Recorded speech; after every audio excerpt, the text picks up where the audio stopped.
چلو یہ باتیں چھوڑو، تم مجھے بتاؤ تمہارے مذہب میں نمازیں 5 ہیں، کیوں 5 ہیں؟ اب جس کو یہ سب کچھ پتا تھا وہ گھر میں بند تھا.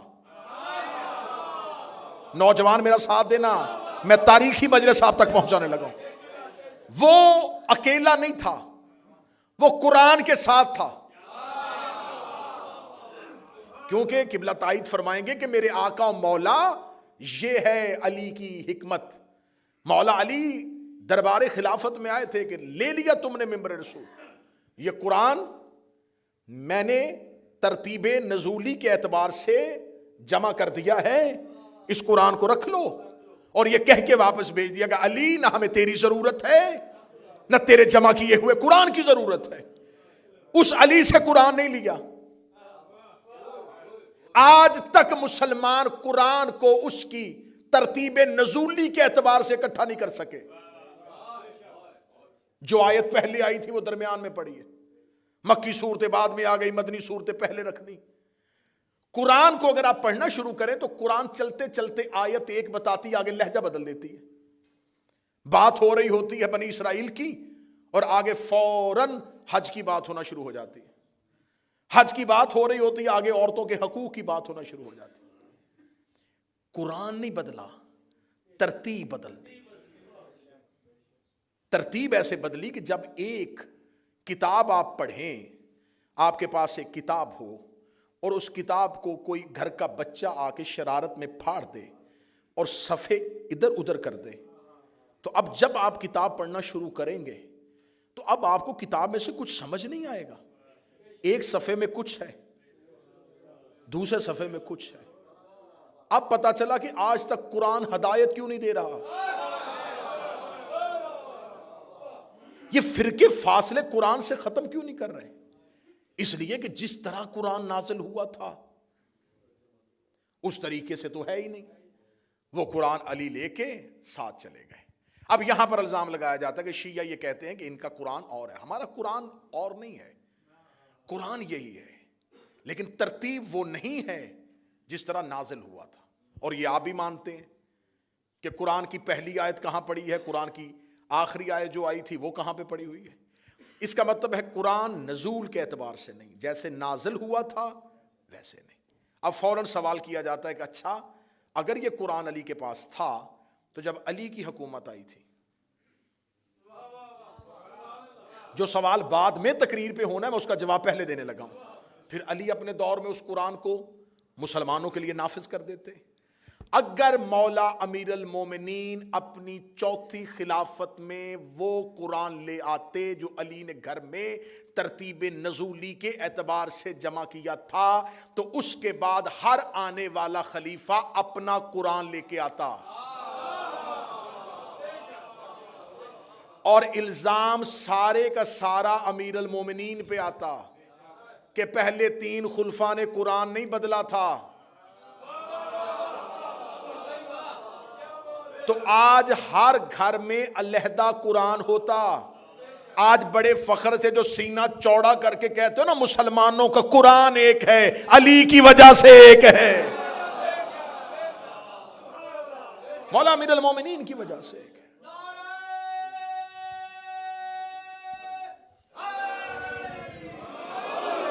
اب امیر المومنین تو بیٹھ کے گھر، اب لوگ آنا شروع ہو گئے، اشاعت اسلام پھیل رہی ہے.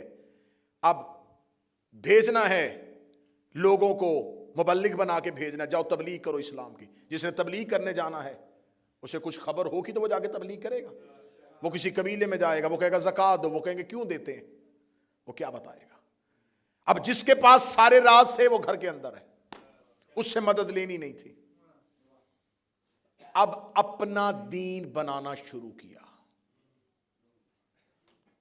اب سب سے پہلا حملہ یہ ہوا کہ نماز کا طریقہ بدلو. میں کہانی کھول رہا ہوں. اگر طریقہ وہی رہا جو علی کا ہے تو پھر ہم میں اور اس میں کیا فرق ہوگا. پھر جب طریقہ بدلا تو طریقہ قرآن کی آیت سے نہیں بدلا. قادسیہ سے غلام آئے قیدی، انہیں کھڑا کیا گیا، وہ ہاتھ باندھ کے سر جھکا کے کھڑے تھے تو کسی نے دیکھ کے کہا کتنا عاجز ہے یہ طریقہ. کتنا رحم آیا مجھے انہیں دیکھ کے. اگر مسلمان بھی اللہ کی بارگاہ میں ایسے جائیں تو اللہ کتنا رحم کرے گا. چلو کل سے ہم نماز ایسے پڑھیں گے. یہ کیسے ہوا؟ میں حقائق پڑھ رہا ہوں. یہ کیسے ہوا؟ قرآن کی آیت سے نہیں, ایک ذاتی سوچ سے. یہ کس نے بدلا؟ اگلی سطر مجھے آخری بندے تک تائی چاہیے. یہ اس نے طریقہ بدلا جس نے زہرا سے کہا تھا کہ کہاں لکھا ہوا ہے.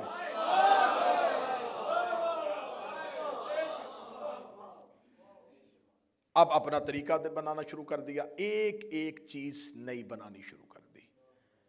حتیٰ کہ جب حاکم شام کا دور آیا تو اس سے آگے دربار میں ایک بندے نے پوچھا کہ نماز پڑھتے ہوئے آنکھیں بند رکھنی چاہیے کہ کھولنی چاہیے؟ اسے کہا مسجد میں جا کے علی کے کسی شیعہ کو دیکھنا, اگر وہ بند کرتا ہو تم کھول لینا, وہ کھولتا ہو تو بند کر لینا. یہ میں باعث مزاح بات نہیں کر رہا کہ دین بنایا جا رہا تھا علی کی مخالفت میں. جو علی کرے گا ہم نہیں کریں گے, جو علی کہے گا وہ ہم نہیں کریں گے. آج فرق کیا ہوا, آج اثر کیا ہوا؟ آج ہم سے سوال کیا جاتا ہے, حضور ماتم کرتے ہو, کہاں لکھا ہے؟ قرآن میں کہاں لکھا ہے؟ کڑی پہننا قرآن میں کہاں لکھا ہے؟ زلجنا نکالنا قرآن میں کہاں لکھا ہے؟ اچھا ہمیں فخر ہے, میں جب بھی اب یہ بات کرتا ہوں تو میں ممبر سے اپنی قوم سے کہا کرتا ہوں فخر کیا کرو, ہم علی کے نوکر ہیں. ساری زندگی خلافتوں نے سوال علی ہی سے کیا تھا. جو چپ بیٹھے ہو تمہاری اپنی مرضی ہے. ہر سوال علی سے آ کے کرتے تھے, علی یہ کہاں لکھا ہے, علی یہ کہاں لکھا ہے, علی یہ کہاں لکھا ہے. زندگی میں علی بتاتے رہے, اب علی والوں سے پوچھا جا رہا ہے یہ کہاں لکھا ہے, یہ کہاں لکھا ہے, یہ کہاں لکھا ہے. تو میں کہا کرتا ہوں کہ اگر ہم بتا بھی دیں کہاں لکھا ہے, آپ نے پھر بھی نہیں کرنا, تو آپ کس لیے دیکھنا چاہتے؟ اگر آپ نے سب کچھ قرآن ہی سے دیکھنا ہے تو میں آج آخری مجلس میں سوال رکھ رہا ہوں آپ کے سامنے, یہ جو آپ نے نبی کے بعد طریقہ خلافت کا لیا, یہ قرآن میں کہاں لکھا ہے؟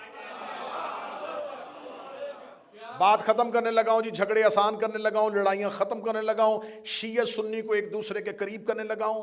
جائیں جا کے مذہب اہل سنت کے بڑے سے بڑے اسکالر کو اٹھا لینا, اس کی کتاب اٹھا لینا, اگر زندہ ہے تو اس سے جا کے پوچھ لینا کہ ہمیں بتائیں کہ سنت کسے کہتے ہیں اور بدعت کسے کہتے ہیں. اس کا سنت آسان ترین ترجمہ یہ ہے, نبی جو کام کہے اور کرے اس پر عمل کرنا, اسے سنت کہتے ہیں. نبی جو زندگی میں کہے اور کرے اس کو کرنا, اسے سنت کہا جائے. یہ آسان ترین ترجمہ ہے. نبی اپنی زندگی میں جس کام کا حکم دے اور جو کر کے دکھائے اس پر عمل کرنا, اسے سنت کہتے ہیں. ہم نے اہل سنت کے علماء سے پوچھا بدعت کسے کہتے ہیں؟ اس کا جو کام نبی نے اپنی زندگی میں نہ کیا ہو اور نبی کے بعد کیا جائے اسے بدعت کہتے ہیں. اس کا مطلب سنت وہ جو نبی کہے اور کرے, بدعت وہ جو نبی کے بعد شروع ہو. اگر گھر میں بیٹھ کے گالی دینی ہے تیری اپنی مرضی ہے, سوشل میڈیا پہ میرے مذہب کا مذاق اڑانا تیری مرضی ہے, ورنہ حقیقت میں تیری گردن کے اوپر لے کے کھڑا ہو.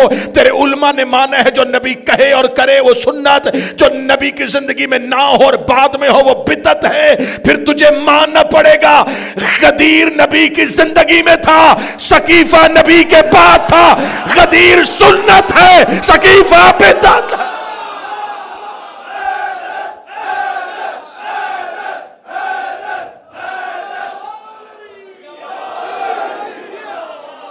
غدیر نبی کی زندگی میں تھا.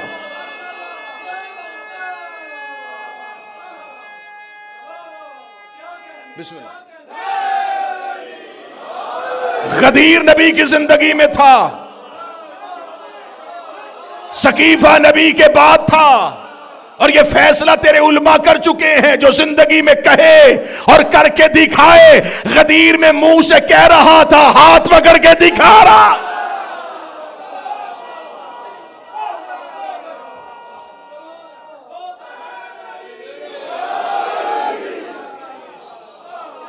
اس کا مطلب ہے کہ نبی نے غدیر کہی بھی تھی, دکھائی بھی تھی. قبلہ دراوی صاحب آپ سے دعا لے کے میں بہت بڑا ٹائٹل آج حسینیہ بریڈ فورڈ میں مسلمانوں سے چھیننے لگا ہوں. 1400 سال کے بعد ہم چھیننے لگے.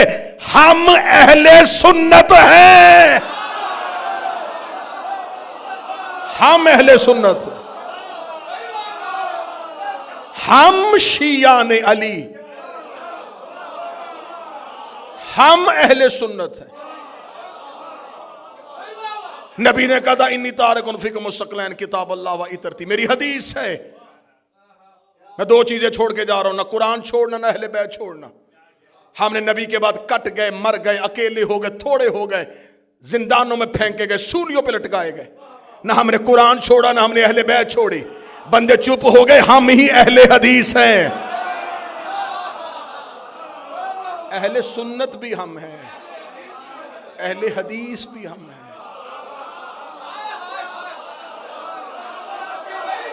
سنت پر بھی عمل ہم نے کیا، حدیث پر بھی عمل ہم نے کیا۔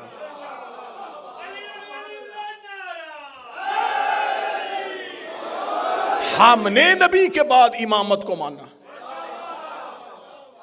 اور وہ ہم نے علی نبی کی حدیث سے لیا ہے۔ جھگڑے ختم کرنے ہیں نا، بات کسی کو تڑپانے کے لیے نہیں، محبت کے ساتھ کرنی ہے۔ جہاں تک میری آواز ہے میں اہل سنت سے کہہ رہا ہوں، رسول اگر غدیر میں حضرت ابو بکر کو مولا بنا دیتے ہم انہیں مان لیتے۔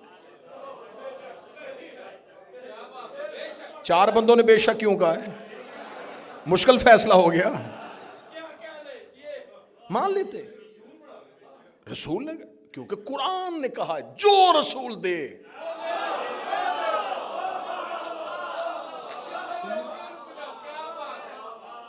جسے روکے اسے رک جاؤ، رسول نے ہمیں علی دیا۔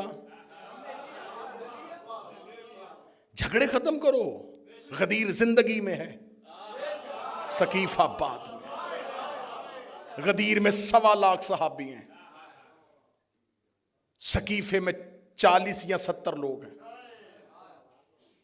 زیادہ سے زیادہ تعداد شبلی نما نے لکھ دی 300 اور 1.25 لاکھ کا پھر بھی مقابلہ نہیں۔ غدیر میں رسول نے ممبر بنایا ہے، ثقیفہ میں جھگڑا ہو رہا تھا، غدیر میں نبی نے خطبہ دیا ہے، ثقیفہ میں دنگا اور فساد ہو رہا تھا، غدیر میں نبی نے علی کا ہاتھ پکڑا ہے، ثقیفہ میں حضرت عمر نے حضرت ابو بکر کا ہاتھ پکڑا ہے، غدیر میں رسول نے کہا تھا یہ میرا مولا ہے، ثقیفہ میں حضرت عمر نے کہا تھا اسے میں خلیفہ بناتا ہوں۔ اب فیصلہ گھر جا کے کرنا، قبر کی رات بڑی اندھیری ہے اور کفن میں جیب نہیں ہوتی، قبر میں الماری نہیں ہوتی، اندھیری رات ہے، فرشتوں کو جواب دینا ہے۔ غدیر میں خلیفہ مصطفیٰ نے بنایا ہے، ثقیفہ میں خلیفہ حضرت عمر نے بنایا ہے۔ فیصلہ گھر جا کے کرنا، قرآن میں اطاعت نبی کی واجب ہے یا حضرت عمر کی واجب؟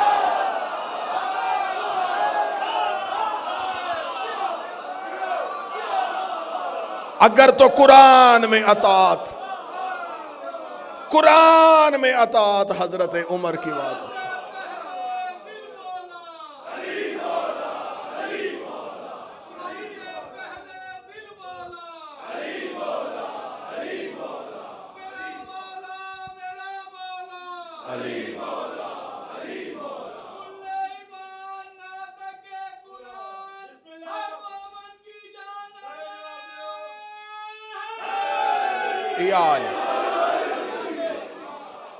اگر تو قرآن میں اطاعت ہے حضرت عمر کی واجب، پھر ہم شیعہ پیچھے ہٹتے ہیں۔ قرآن میں اطاعت مصطفیٰ واجب ہے، قرآن میں اطاعت پیغمبر واجب ہے، اور میں پہلے دن سے پڑھ رہا ہوں آیت کہ خدا نے کہا من یطع الرسول فقط اطاع، جس نے رسول کی اطاعت کی اس نے اللہ کی اطاعت۔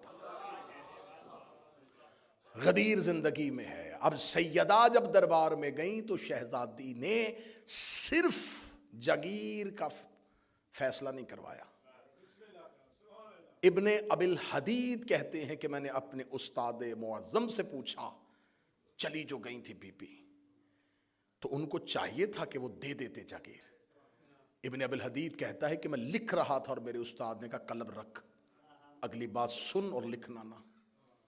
اگر وہ جگیر دیتے زہرا واپس نہ جاتی، زہرا اگلا مطالبہ شوہر کی خلافت کا کر دیتی،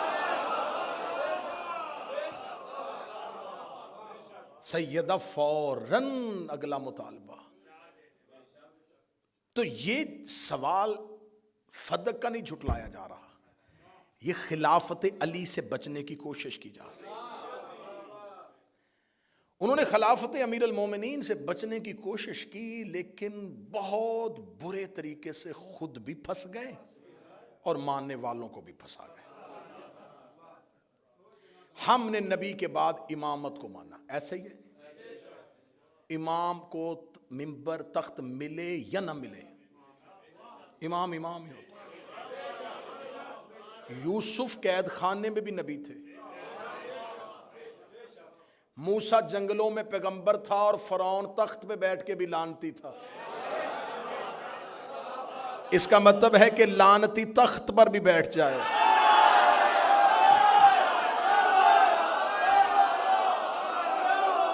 وہ لعنتی ہی رہتا ہے.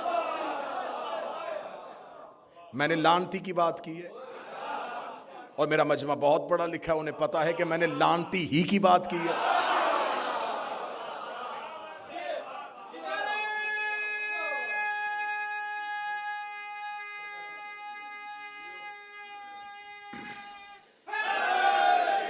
اب اگر فرعون کو بادشاہت مل گئی ہے تو پھر کیا کریں؟ اسے مان لیں؟ نہیں، کوئی مسئلہ نہیں. موسیٰ اگر سفروں میں ہے، جنگلوں میں ہے، نبی ہے. یوسف قید خانے میں نبی ہے. یہ اللہ کے عہدوں کو زمینی عہدوں کی ضرورت نہیں ہوتی، زمین والوں کو ضرورت ہے کہ وہ جس کو اللہ نے عہدہ دیا ہے اسے عزت دیں، اسے زمین میں اقتدار دیں، اسے زمین میں حکومت دیں. یہ زمین والوں کا حق ہے. ان کو کوئی پرواہ نہیں ہے کہ ان کو یہ تخت دیں گے تو وہ امام ہوں گے. امام میں اور خلیفہ میں کتنا زمین آسمان کا فرق ہے. خلیفہ کی جب بیعت نہیں ہوتی تو گھر سے نکلتا ہے تو وہ عام مسلمان ہوتا ہے، عام انسان ہوتا ہے نا، کیونکہ ابھی بیعت ہی نہیں ہوئی. ممبر پہ آیا، لوگوں نے بیعت کرنی شروع کی تو وہ خلیفہ بن گئے. اس کا مطلب یہ ٹائٹل اس نے نہیں بدلا، لوگوں نے بدلا، کیونکہ خلیفہ بنا ہے لوگوں کی بیعت سے. نہ لوگ بیعت کرتے نہ خلیفہ بنتا. گھر سے نکلا تھا تو ایک عام پبلک تھا، لوگوں نے بیعت کر دی، خلیفہ بن گیا. امام گھر سے نکلے تب بھی امام ہے، اکیلا مسجد میں نماز پڑھ کے واپس چلا جائے پھر بھی امامت کی. ہاں، زمینی صورتحال بدلنے سے عزت اور عہدہ نہیں بدلتا. اب فقہ کس نے بتانی تھی؟ امام نے. ہم نے رسول اللہ کے بعد سلسلے کو ٹوٹنے نہیں دیا. رسول کے فوراً بعد ہم نے مولا علی کو مان لیا. مولا علی نے ہم تک فقہ پہنچا دی، مولا کے بعد مولا حسن نے پہنچا دی، اس کے بعد مولا حسین. ہر دور کا امام فقہ پہنچاتا گیا. ادھر فقہ کا کوئی بندوبست نہیں ہے، ادھر صرف بادشاہت ہے، خلافت، پہلا خلیفہ، دوسرا خلیفہ، تیسرا خلیفہ، چوتھا خلیفہ. بعد میں یاد آیا کہ ہمارے پاس تو امام ہے ہی نہیں. میں حقائق پڑھ رہا ہوں.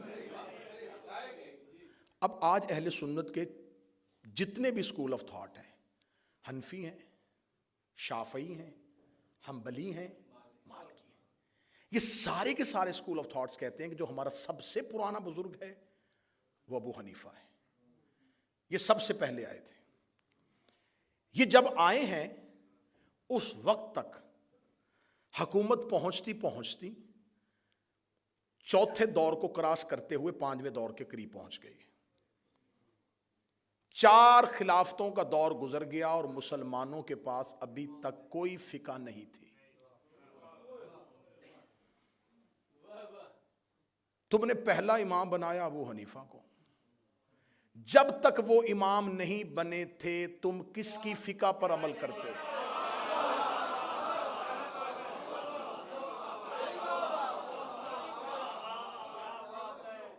امام ہی کوئی نہیں تھا، کیونکہ پہلے امام تو وہی ہیں. جب وہ نہیں تھے کس کی فقہ تھی؟ اگر کسی کی فقہ تھی تو پھر لے کے آئیں. کہ اس کے نام سے وہ فقہ ہو،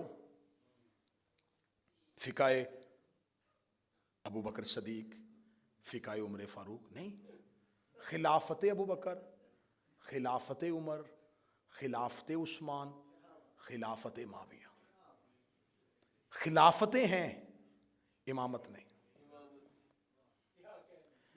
اب رسول نے کہا تھا کہ میرے بعد میرے 12 جانشین، سنیں انہوں نے کہا نہیں وہ 12 امام نہیں 12 خلیفہ، ٹھیک ہے بناؤ، بناتے گئے۔ پہلی 3 خلافتوں کا دور، مولا علی کا دور، حاکم شام آ گیا، مروان آ گیا، مروان کے 4 بیٹے آ گئے، اب عباسی بادشاہ آ گئے، چلتے یہ خلافتیں آتی پھیلتی چلی گئی۔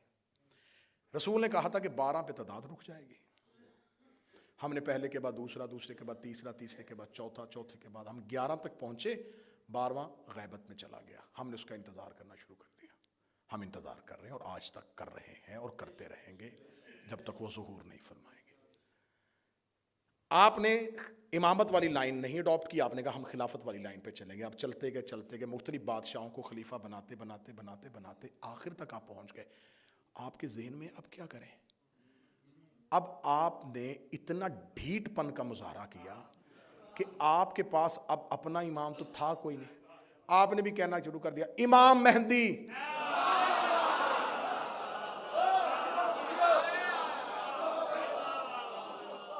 اچھا امام علی نہیں کہا؟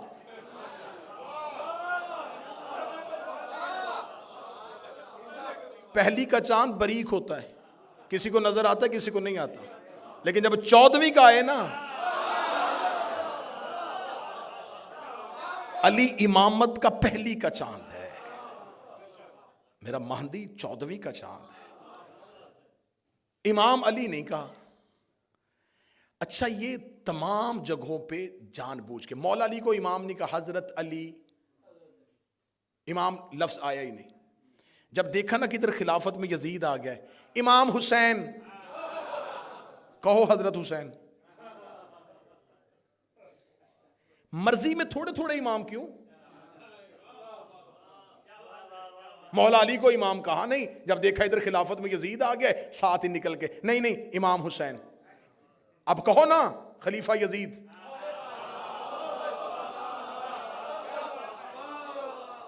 اب خلافت کی لائن سے نکل کے امامت میں کیوں آ رہے ہو؟ نہیں ہم بھی یزید کو نہیں مانتے، تو کیا کہے گا؟ تو زبان سے نہیں مانتا، تیرا مذہب اسے منوا رہا ہے۔ اب یزید خلافت میں ایک ایسا بدنما دبا تھا جسے آج بھی مسلمان اپنے کھاتے میں لے ہی نہیں رہے۔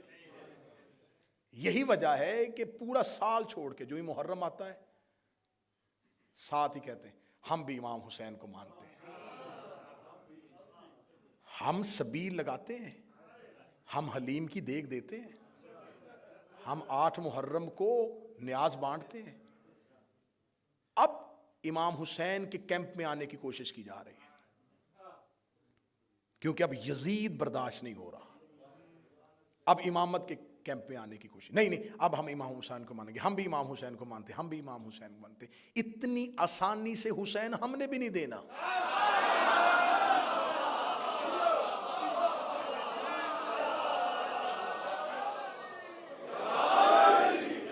اتنی آسانی سے ہم آپ کو حسین نہیں دیں گے۔ ہم نے کوئی حسین آسانی سے لیا؟ ہم آسانی سے حسین نہیں دیں گے کہ آپ آج اور آگے ہم یہ حسین کو مانتے۔ اب آپ نے حسین کو نہیں۔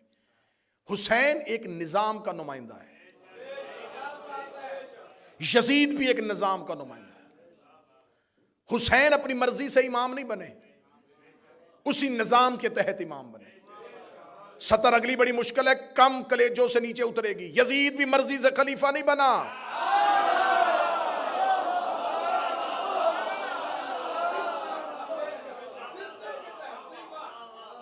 زبردستی آگے بیٹھ گیا؟ نہیں۔ کس نے بنایا تھا؟ ہاں وہ اس کے باپ اس کے لیے وصیت کر کے کہتے آ جاؤ آ جاؤ آ جاؤ آ جاؤ آ جاؤ آ جاؤ، باپ وصیت کر کے کہتے باپ کو کس نے بنایا تھا؟ اس کے لیے تیسرے خلیفہ نے سفارش کی تھی، تیسرا خلیفہ کس نے بنایا تھا؟ وہ جی ان کے لیے دوسرے خلیفہ کمیٹی بنا کے تھے، دوسرا کس نے بنایا تھا؟ اس کے لیے پہلا وصیت کر کے چلا گیا تھا. پہلا کس نے بنایا تھا؟ وہ جس سقیفے میں مسلمانوں نے بنایا تھا. پھر مان جا یزید سقیفے کی پیداوار ہے.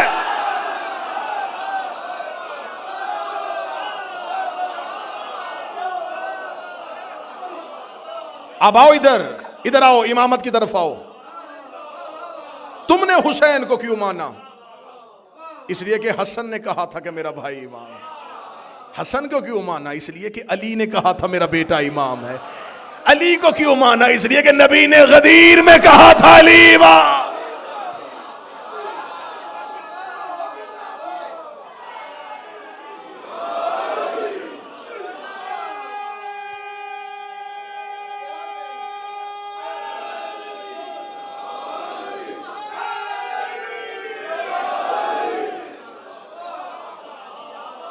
یہ ہے سیدہ کی تحریک.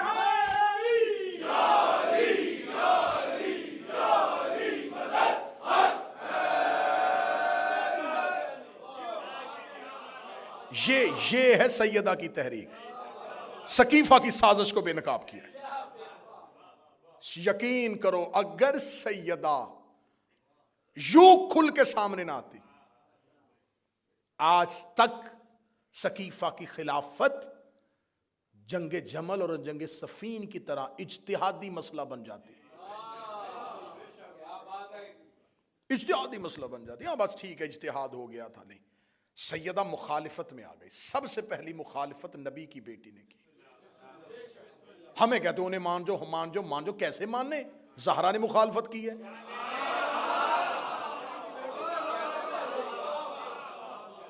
بھئی کیسے تسلیم کر جائے؟ نبی کی بیٹی مخالفت کر رہی ہے، وہ وصیت کر کے جا رہی ہے. کیا میں ان لوگوں کو اچھا نہیں سمجھتی؟ میں ان کے لیے بد دعا کروں گی. ہم انہیں کیسے تسلیم کر لیں؟ لہذا سیدہ نے اس بہت بڑی سازش کو بے نقاب کیا. غدیر محفوظ ہو گیا، سقیفہ بدنام ہو گیا.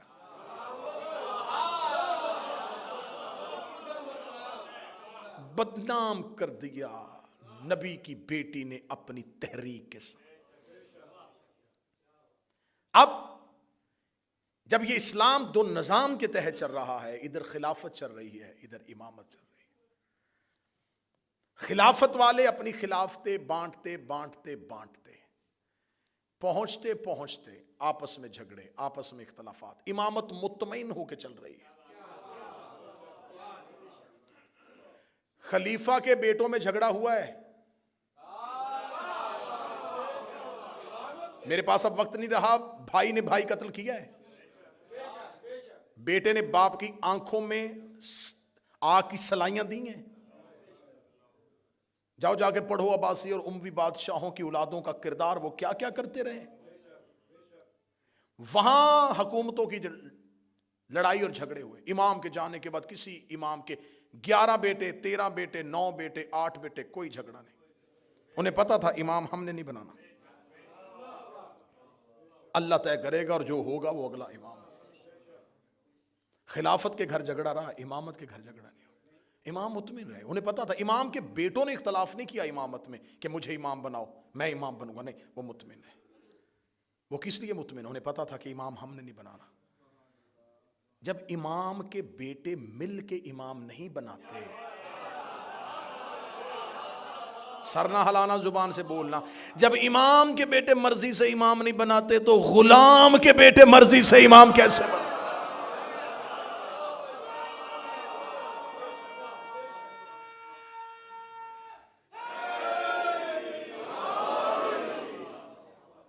یزید سقیفہ کی تحریک کا ایک مرکزی کردار ہے. سقیفہ کا تراشا ہوا مجسمہ یزید ہے، اور غدیر نے جسے سخنور کیا وہ حسین بنا. خلافت کی عمر اتنی تھوڑی تھی کہ خلافت کو 6 نمبر پہ آ کے یزید جیسی بیماری لگ گئی. غدیر کی عمر اتنی طویل تھی، اس پر 30 نمبر پہ آ کے حسین جیسا پھول کھل گیا. اب یزید حسین سے بیعت نہیں مانگ رہا تھا، سقیفہ پھر غدیر سے بیعت مانگ رہا تھا۔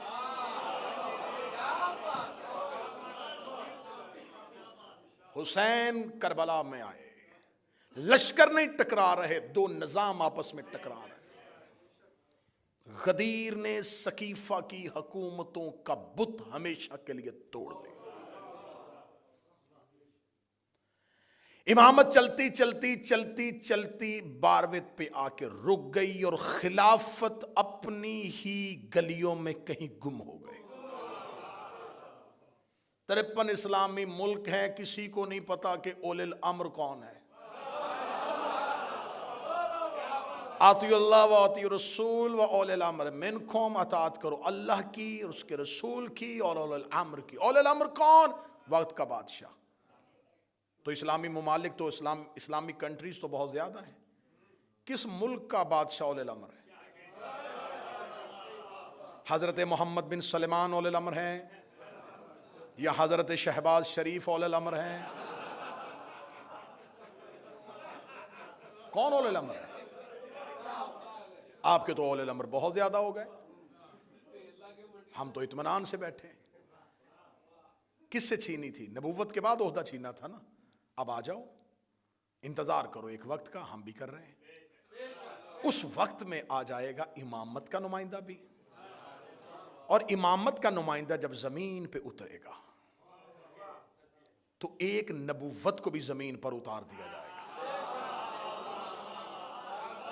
میں تحریک سیدہ کے آخری جملے پڑھنے لگا ہوں۔ جب وقت نماز ہوگا تو یہ پہلا جملہ ہے جو امام کے ظہور کے بعد زمین پہ گونجے گا۔ امام زمین پہ آئیں گے، اذان دے دی جائے گی، اذان دینے کے بعد لوگ صفیں باندھ دیں گے، سرکار ولی العصر کے پیچھے نماز با جماعت ہونا شروع ہو جائے گی، یا پچھلی صف میں آ کے عیسیٰ ابن مریم کھڑا ہو جائے گا۔ عین وقت نماز کے موقع پر زہرا کا بیٹا ایک نظر پیچھے مریم کے بیٹے کو دیکھے گا اور دیکھ کے کہے گا تقدم ابن مریم، مریم کا بیٹا آگے بڑھ، مصلی پہ آ۔ عیسیٰ کام کے کہے گا میری جرت ہی کیا ہے، میں زہرا کے بیٹے کو نماز پڑھاؤں، میں زہرا کے بیٹے کو نماز پڑھاؤں، میں زہرا کے بیٹے کو نماز پڑھاؤں۔ اے میرے وقت کا امام، تو فاتح خیبر کا بیٹا ہے، تو حسین جیسے سید الشہداء کا بیٹا ہے، تو زین العابدین جیسے زین العبا کا بیٹا ہے، تو محمد باقر کا بیٹا ہے، تو جعفر صادق کا بیٹا ہے۔ تجھے کہنا چاہیے تھا کہ کیسے ہو سکتا ہے کہ حیدر کرار کا بیٹا پیچھے کھڑا ہو، کیسے ہو سکتا ہے حسین کا بیٹا پیچھے کھڑا ہو۔ یہ کیوں کہا کہ زہرا کا بیٹا آگے کھڑا ہوگا؟ میرا 12واں زمانے میں آگے پہلا عقیدہ دے گا، اے اپنے عقیدے درست کرو۔ جس زہرا کا آخری بیٹا عیسیٰ جیسے نبی کے پیچھے نہیں پڑتا، اس کا باپ محمد کسی بت پرست کے پیچھے۔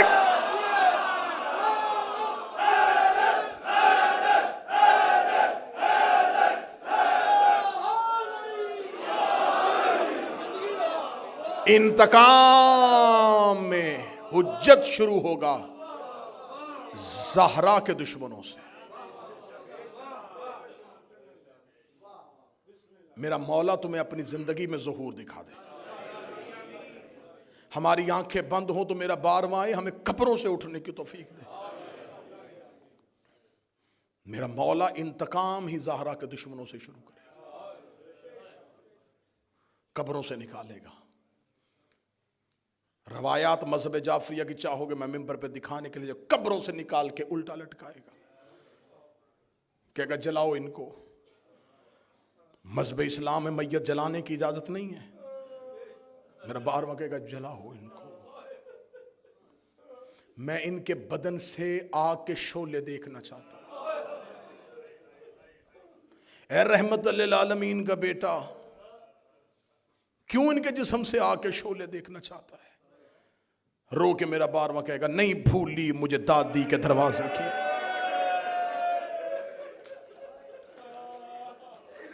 جلتے ہوئے شعلوں میں روتی رہی ہے زہرا، جلتے ہوئے شعلوں میں روئی ہے مصطفیٰ کی بیٹی۔ جن بچوں نے یہ محنت کی ہے، میں مصائب کے آغاز میں ان کے لیے دعا کر، اللہ ایان عباس کو، ناصر کو اور جتنے بھی بیمار ہیں شفا دے۔ اللہ فروغ عزا کو، اللہ اس بارگاہ کے منتظمین کو، ان کے عہدے داران کو، ان کی خدمت گزاروں کو، حسین کی ماں کسی کا محتاج نہ بنے۔ فرانس سے آئے ہوئے میرے محترم بابا انوار شاہ جی تشریف فرما ہے، سیدہ ہمیشہ انہیں اپنے گھر کی نوکری نصیب فرمائے، جلتے ہوئے شعلوں میں مارا ہے نبی کی بیٹی۔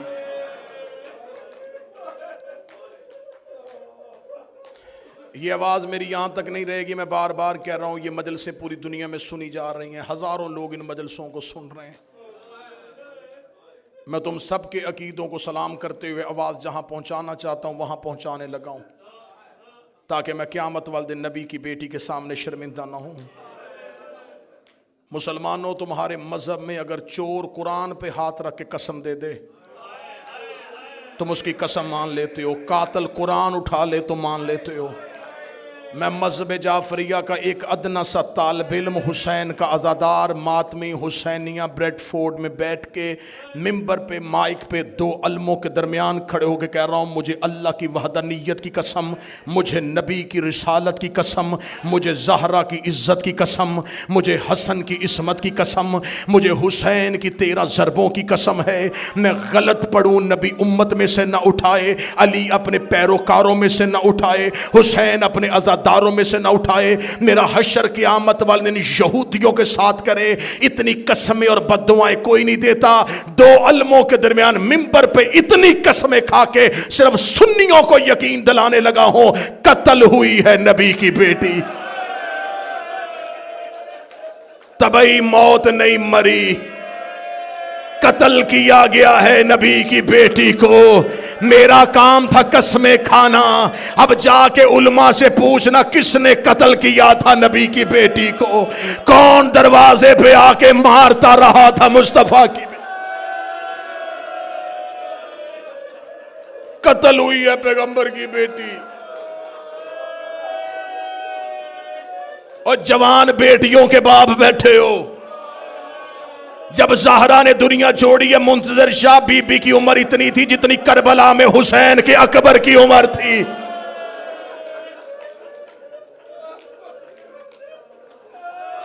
جس کی چھوٹی اولاد ہے مجھے بول کے گواہی دینا، اولاد چھوٹی ہو، اللہ ہر ایک کے ماں باپ سلامت رکھے، اللہ حسیب تیرے باپ کے درجات بلند فرمائے۔ میں ممبر پہ دعائیں دیتا ہوا جملے پڑھتا جا رہا ہوں۔ ماں باپ